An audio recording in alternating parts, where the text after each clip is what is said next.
y busque en su Biblia Evangelio de Juan, capítulo 19, versículos 17 al 30. Evangelio de Juan, capítulo 19, versículos 17 al 30. Amén, hermanos. ¿Lo tenemos todos? Y leemos en el nombre del Señor.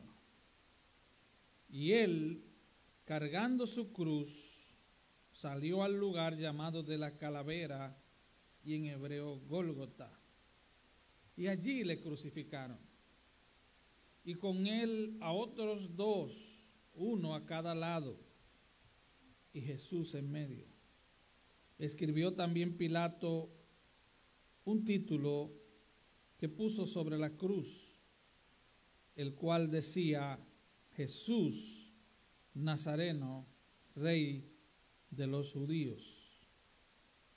Y muchos de los judíos leyeron este título porque el lugar donde Jesús fue crucificado estaba cerca de la ciudad, y el título estaba escrito en hebreo, en griego y en latín. Dijeron a Pilato los principales sacerdotes de los judíos: no escribas rey de los judíos, sino que él dijo: soy rey de los judíos. Respondió Pilato: lo que he escrito, he escrito. Cuando los soldados hubieron crucificado a Jesús, tomaron sus vestidos e hicieron 4 partes, una para cada soldado. Tomaron también su túnica, la cual era sin costura, de un solo tejido de arriba a abajo. Entonces dijeron entre sí: no la partamos, sino echemos suerte sobre ella, a ver de quién será. Esto fue para que se cumpliese la escritura que dice: repartieron entre sí mis vestidos, y sobre mi ropa echaron suertes. Así lo hicieron los soldados. Estaban junto a la cruz de Jesús su madre y la hermana de su madre, María, mujer de Cleofas, y María Magdalena. Cuando vio Jesús a su madre y al discípulo a quien él amaba, que estaba presente, dijo a su madre: mujer, he ahí tu hijo. Después dijo al discípulo: he ahí tu madre. Y desde aquella hora el discípulo la recibió en su casa. Después de esto, sabiendo Jesús que ya todo estaba consumado, dijo, para que se cumpliese la escritura: tengo sed. Y estaba allí una vasija llena de vinagre. Entonces ellos empaparon en vinagre una esponja y poniéndola en un hisopo se la acercaron a la boca. Cuando Jesús hubo tomado el vinagre, dijo: consumado es. Y habiendo inclinado la cabeza, entregó el Espíritu. Padre, gracias te doy por tu palabra. Señor, aquí estamos una vez más ante el final de este drama, de este cruel drama, donde nuestro Señor es torturado y crucificado.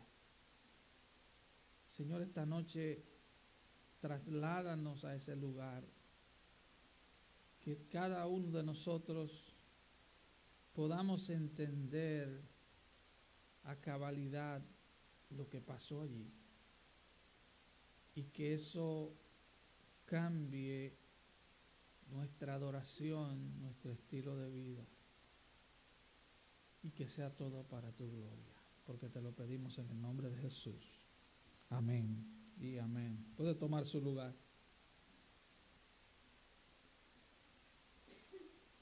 Esta mañana hablábamos de cómo, después de haber sido torturado inmisericordiamente por cientos de soldados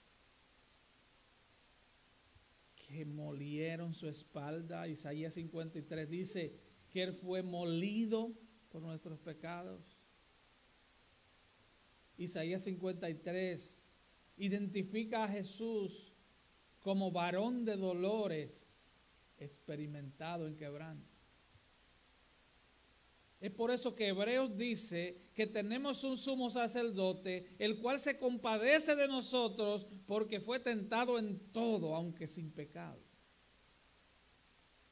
Así que cuando hablamos del dolor humano o hablamos de pruebas y hablamos de situaciones difíciles en nuestras vidas, tenemos a Jesús que se identifica con nosotros porque Él fue experimentado en quebranto. Tenemos a Jesús que conoce nuestro dolor, que conoce cada sufrimiento de cada ser humano. Y hablábamos de que la cruz es el símbolo de la iglesia cristiana, porque la cruz resume el sacrificio de Cristo. La cruz, que aunque en esta época ha sido domesticada, porque solo vemos la cruz como un adorno a veces en las iglesias o colgando de nuestro cuello, pero la cruz fue un instrumento de muerte y tortura.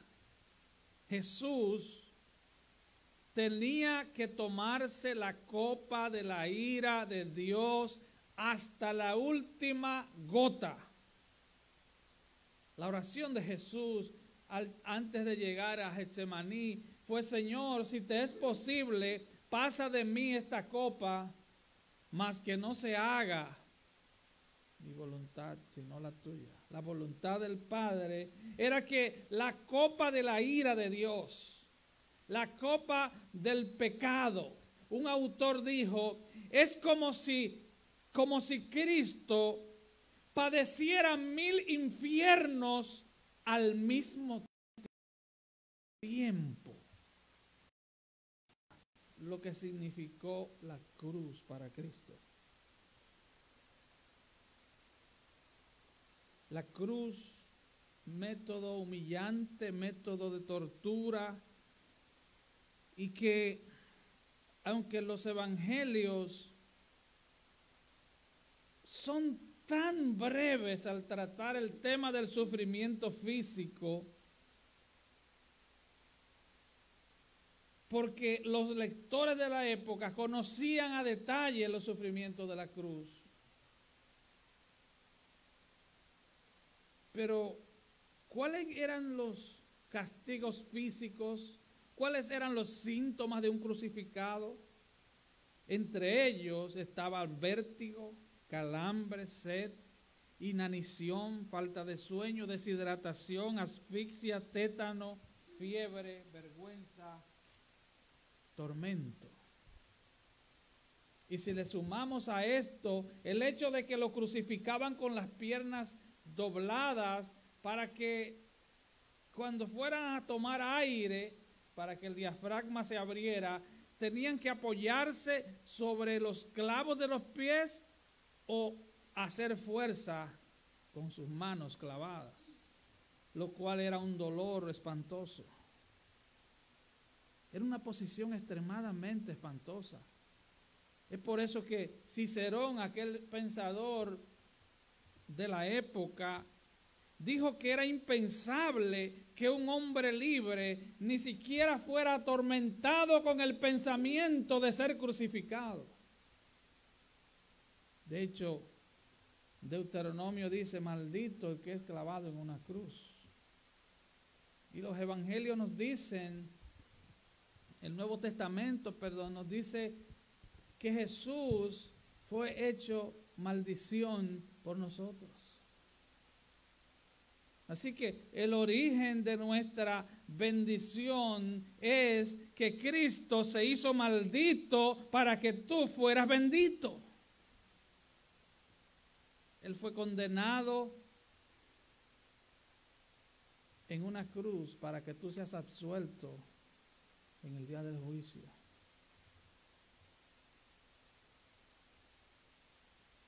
Y vimos cómo se cumplió proféticamente cada detalle de la cruz, cómo se cumplió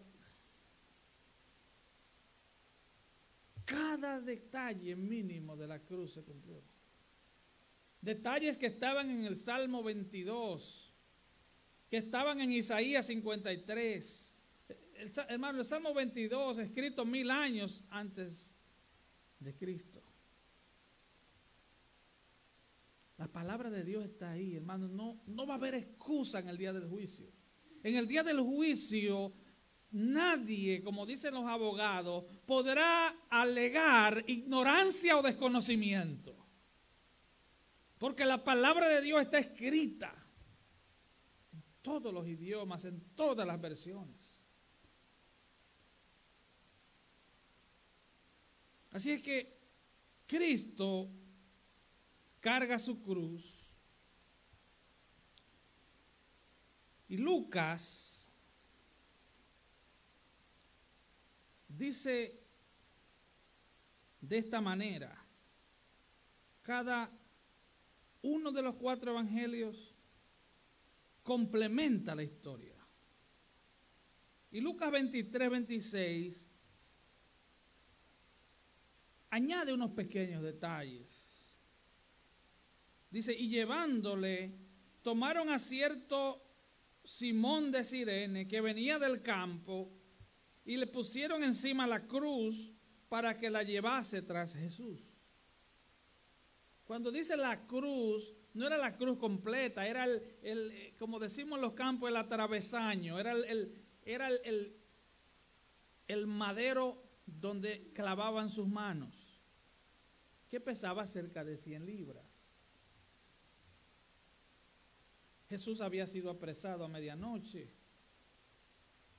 había sido sometido de manera totalmente ilegal a 3 juicios religiosos y luego a 3 juicios civiles, de manera acelerada, y en medio de cada juicio era torturado con un látigo romano, el cual terminaba en hierro y huesos, de tal manera que cuando ese látigo chocaba la piel, al ser quitado, arrancaba parte de la piel. Eso es lo que significa ser molido, hermano.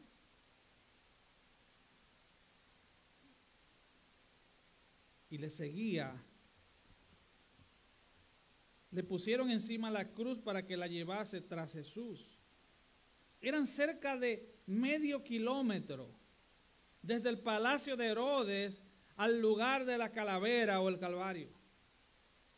La vía dolorosa, le llaman la vía dolorosa porque esa vía, ese tramo de carretera fue pavimentado con sangre. Muchas gentes habían sido crucificadas, miles de personas habían sido crucificadas, pero nunca en la historia se había condenado y crucificado a un ser tan santo, al Hijo de Dios, a Dios encarnado, a la imagen misma de la sustancia de Dios, al amor hecho carne, a Cristo. Y le seguía, dice Lucas 23, 27, y le seguía gran multitud del pueblo y de mujeres que lloraban y hacían lamentación por él.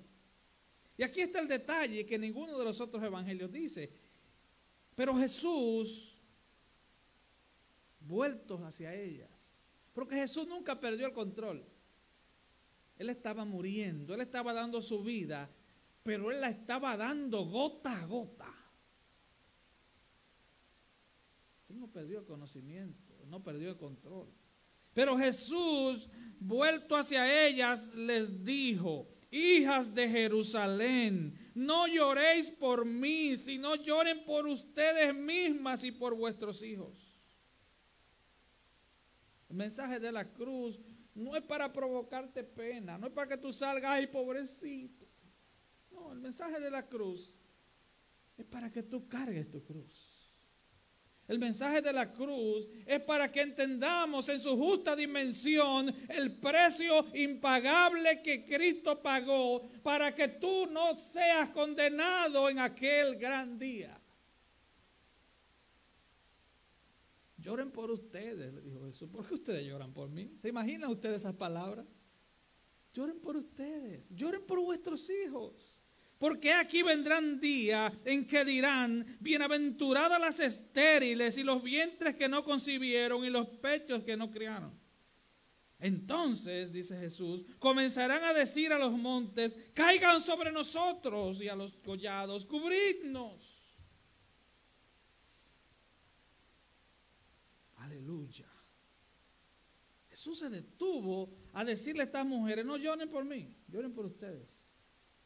Así que el mensaje de la cruz no es para causar conmiseración, para causar lástima, para causar pena. No, Él entregó su vida de manera voluntaria. Él iba como cordero al matadero. Ustedes en ningún momento ven resistencia en Jesús. Él iba porque Él sabía que era la voluntad del Padre, que Él se tomara la copa de la ira de Dios. ¿Usted está entendiendo eso? Hermano, este es un mensaje central del Evangelio. Si usted no entiende la cruz de Cristo, usted no va a entender nada en la Biblia. Nada. Es más, cuando usted lea la Biblia, no trate de encontrarse usted en la Biblia. La Biblia no tiene que ver primariamente con usted ni conmigo. La Biblia tiene que ver con Cristo. Y si usted encuentra a Cristo y encuentra vida en Cristo a través de la Biblia, entonces la Biblia es para usted. ¿Entendió cuál es el orden? La Biblia no es para subirle la autoestima. La Biblia no es un libro de autoayuda, ni que para que usted se sienta bien por las mañanas. Ahora, si usted encuentra a Cristo y encuentra vida en Cristo, entonces usted se va a sentir bien por la mañana, al mediodía y en la noche. Entonces en paz te acostarás y en paz descansarás, porque solo en Él vas a vivir confiado. Pero la Biblia no es un libro de psicología, ni un libro para calmar los malos espíritus. ¿Está usted entendiendo?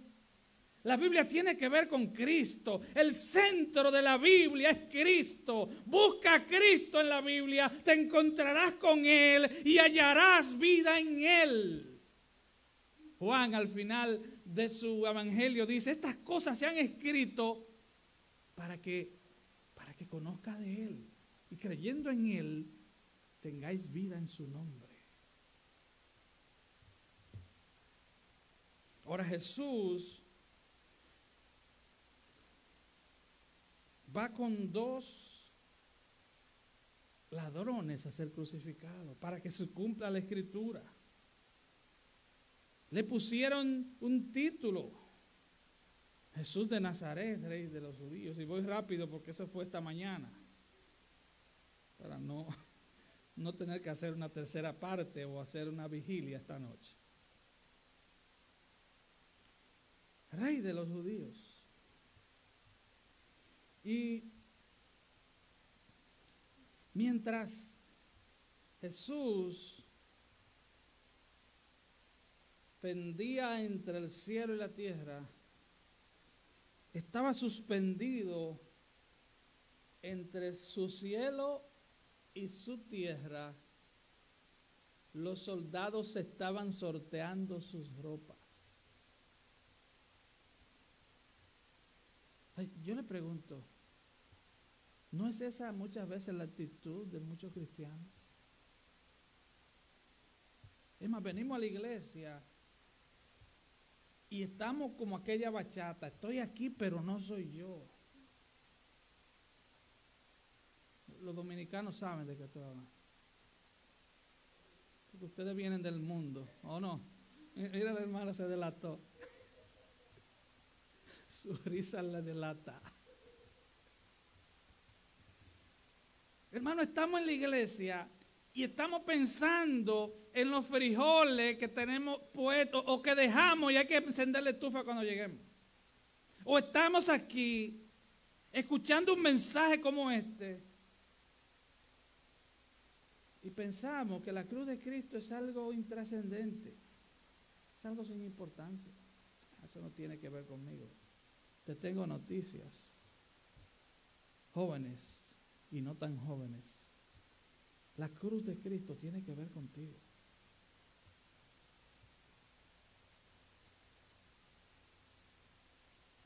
Porque en ella, triunfante, el pecado llevó, como dijo el himnólogo. La cruz tiene que ver contigo. Tiene que ver conmigo. La historia de la cruz no es una historia pasada como la historia de Abraham Lincoln. La cruz es una historia presente. Tiene que ver contigo. Solo a través de la cruz hay vida eterna. Sin la cruz estás perdido. Escucha bien. Como dijo Juan el Bautista, el que cree en el Hijo tiene la vida y el que no cree en el Hijo no tiene la vida. Así de sencillo. Tiene que ver contigo.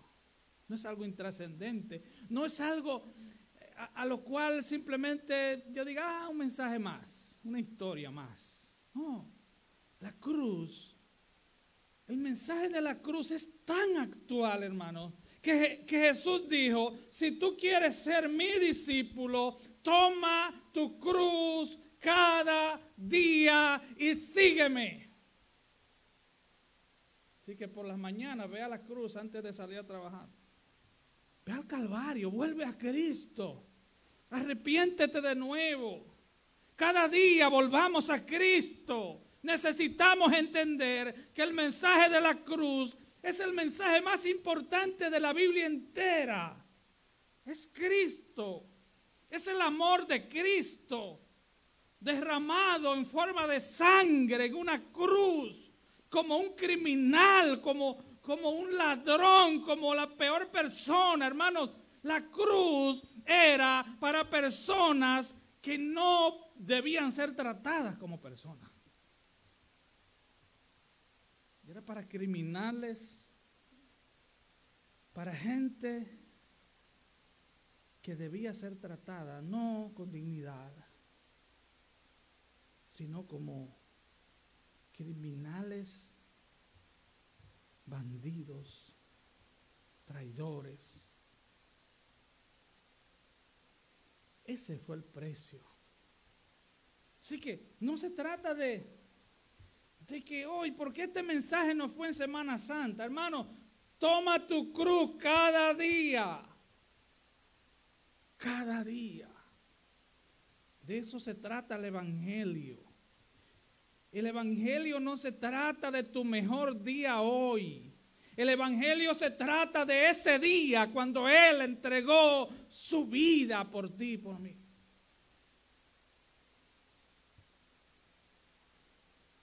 Y eso nos lleva al tercer punto.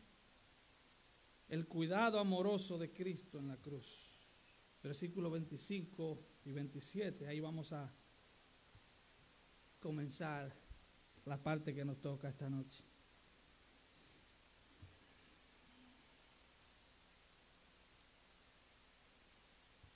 Juan 19, 25. Estamos junto a la cruz de Jesús, su madre, la hermana de su madre, María, mujer de Cleofas, y María Magdalena. Cuando vio Jesús a su madre y al discípulo a quien él amaba, o sea, Juan, que estaba presente, dijo a su madre, mujer, he ahí tu hijo. Y después dijo al discípulo, he ahí tu madre. Y desde aquella hora el discípulo la recibió en su casa. Jesús era el hijo mayor de María. La Biblia nos habla de que Jesús tuvo más hermanos, María tuvo más hijos. José había muerto y se usaba, lo cual es lo lógico, que cuando el padre moría, el hijo mayor se hacía cargo de la viuda y se hacía cargo del hogar, lo cual también es común hoy. Ahora, mientras un grupo de soldados se burlaban de Jesús, un grupo de creyentes a lo lejos, apenados por la muerte de Jesús, había un grupito minúsculo de mujeres. Y entre esas mujeres estaba María.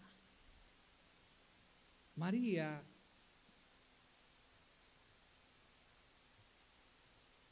Jesús da instrucciones. Él está en control. Recuerde, Jesús no fue una víctima. Técnicamente hablando, sí, pero en el plan redentor de Dios, Él dio su vida. Él estaba en control. Y Él no iba a dejar un detalle tan importante en su vida. Él tenía que dejar en buenas manos a su madre. Y qué mejor hacerlo que en las manos de Juan, el discípulo a quien él amaba. Era el más joven de todos los discípulos. Se cree que cuando Juan comenzó a caminar con Jesús, cuando Juan fue llamado por Jesús, él tenía sus 16, 17 años. So, calculemos que para esta época ya él tenía sus 19 o 20 años. Era un hombre, pero muy joven. Y Jesús le dice a María, mujer, he ahí a tu hijo. Y le dice a Juan, he ahí tu madre. Y dice la Biblia, y desde aquella hora el discípulo le recibió en su casa. Ahora, vamos a hablar brevemente de María. Oiga lo que dice John MacArthur. Y usted sabe que cuando yo uso a otros autores, cuando un predicador usa a otros autores, cita a otros autores, es porque uno no tiene la capacidad de decirlo tan bien. Entonces uno cita a otras personas. Oiga lo que dice MacArthur. María era una mujer de virtud singular, o nunca se le habría escogido para ser madre del Señor Jesucristo. Ella merece respeto y honor por ese papel, pero ella era pecadora. ¿Usted está oyendo eso? Por si le queda algún vestigio de catolicismo. Ella era pecadora y exaltó a Dios su Salvador. Si no, búsquelo en Lucas, capítulo 1. Se refirió a sí mismo como una sierva humilde de Dios en necesidad de misericordia. Ofrecerle oraciones y elevarla al papel de corredentora con Cristo es ir más allá de los límites de las Escrituras y la confesión de ella misma. El silencio de las cartas del Nuevo Testamento sobre María, las cuales conforman el eje doctrinal del Nuevo Testamento, es de vital importancia. El Nuevo Testamento jamás habla de María. Si María tuviese un papel tan importante que en la salvación que le adjudica la Iglesia Católica Romana, o si ella debiera recibir oraciones como una intercesora entre Cristo y los creyentes, seguramente que el Nuevo Testamento lo hubiese dejado claro. ¿Sí o no? Ni las enseñanzas del catolicismo romano sobre su nacimiento virginal de María, ni la doctrina de la asunción de María, que dicen que ella ascendió al cielo, tienen apoyo bíblico, son invenciones. Cierro la cita. Así que nosotros respetamos y amamos a María porque fue el vaso que Dios escogió para ser ¿quién? La madre de Jesús. Pero eso y solo eso. Ella no es corredentora con Cristo. No se pueden hacer oraciones ni a María, ni a Juan, ni a Pedro, ni a ninguno de los santos que ya partieron con el Señor. Eso nos lleva al cuarto punto. El control soberano de Cristo en la cruz. Versículo 28 al 30. Después de esto, sabiendo Jesús, Juan repite esta frase varias veces en su evangelio, sabiendo Jesús, lo cual nos hace entender que Jesús estaba al tanto de las cosas. Después de esto, sabiendo Jesús que ya todo estaba consumado, dijo, para que la escritura se cumpliese, tengo sed. Y allí estaba allí una vasija llena de vinagre. Entonces ellos empaparon en vinagre una esponja y poniéndole en un hisopo, se la acercaron a la boca. Ahora, esta esponja con vinagre, este vinagre que Jesús tomó, no es el vinagre al que hace alusión al principio de la historia de la cruz, donde dice que le quisieron dar vinagre con hiel o vinagre con mirra, dice otro de los evangelios, lo cual es un analgésico. Ahora yo le pregunto a usted, cuando a usted le van a hacer una cirugía menor, por más menor que sea, a usted la anestesian, ¿verdad? Ok. Jesús no aceptó analgésico. ¿Por qué? ¿Por qué Él se negó a aceptar analgésicos? Sencillo. Él tenía que sentir. Y eso no es masoquismo, hermano. Eso significa que Él tenía que sentir. Sus sentidos tenían que estar despiertos para poder recibir cada latigazo, cada espina en su sien, cada golpe en su cara y en su cabeza. Pero ahora Él recibe un vino barato. Ese era el vino barato que usaban los soldados. Ese vinagre a que se refiere la Biblia era un vino barato que usaban los soldados. Y dice, y empaparon en vinagre una esponja y poniéndola en un hisopo se la acercaron a la boca. Cuando Jesús hubo tomado el vinagre, dijo, consumado es, tetelestai en griego, ya he pagado. Tanto Mateo 27 como Marcos 15 nos dicen que Él gritó.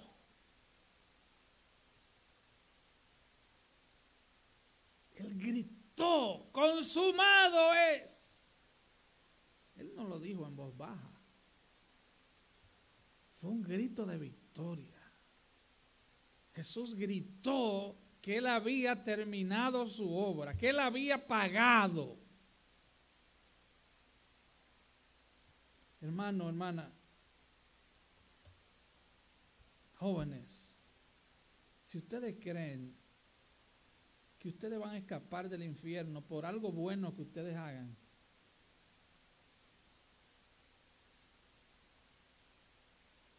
ustedes están perdidos totalmente. Cristo gritó, consumado es, porque ya el pago había sido hecho. El pago ya había sido hecho. La única forma de que un ser humano escape del justo juicio de Dios, y escucha bien mis palabras, el justo juicio de Dios en aquel día, es sometiéndose a Cristo en arrepentimiento para que ese pago sea computado a tu favor. ¿Entienden ustedes? Es la única manera. Es la única manera en que podremos ser absueltos en el día del juicio. Jesús gritó que Él había pagado, Él había vencido, Él había expiado el pecado, Él había derrotado a Satanás, Él dejó impotente a Satanás. Dice Colosenses que el acta de los decretos que teníamos en contra nuestra fue quitada, fue anulada y fue clavada en la cruz. Todas las exigencias de la ley de Dios se habían cumplido en la cruz. Jesús estaba gritando: ya he pagado, ya he apaciguado la ira santa de Dios por el pecado de los que vine a salvar. Recuerde en la oración de Juan 17, cuando Jesús habla tanto de los que me diste, ya Él pagó la deuda de los que el Padre les dio. Si tú eres cristiano, ya Cristo pagó tu deuda. Él pagó, Él gritó: consumado es. Todas las profecías se cumplieron. Él terminó su obra. Eso significa también que nada puede añadírsele a eso.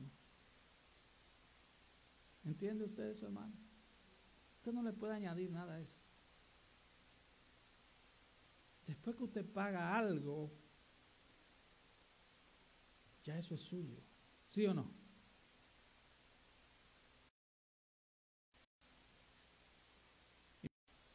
Usted tenga un carro financiado, el día en que usted termine de pagarlo, usted no tiene que pagar más. Cristo pagó por completo nuestra deuda de pecado, la deuda de todos aquellos que hemos venido a Él en arrepentimiento y fe. Podemos decir: fui perdonado en la cruz. Podemos gritar a voz en cuello: soy salvo. Podemos gritar: hay una morada preparada para mí. Él pagó el precio. Ahora yo te pregunto, y con esto termino: ¿qué está eclipsando tu adoración a Cristo? ¿Qué está poniendo en segundo lugar tu adoración a Cristo? ¿Qué está haciendo que tú pongas a Cristo en segundo lugar? Medita en eso. Meditemos en eso en esta noche. Él debe estar en primer lugar. Él debe estar en primer lugar, en segundo lugar, en tercer lugar. Nada se puede comparar con Él, porque nada se compara con su sacrificio en la cruz. Nada, absolutamente nada. Él pagó una deuda impagable. Él hizo un sacrificio único y perfecto para que en aquel gran día tú salgas absuelto. Aleluya.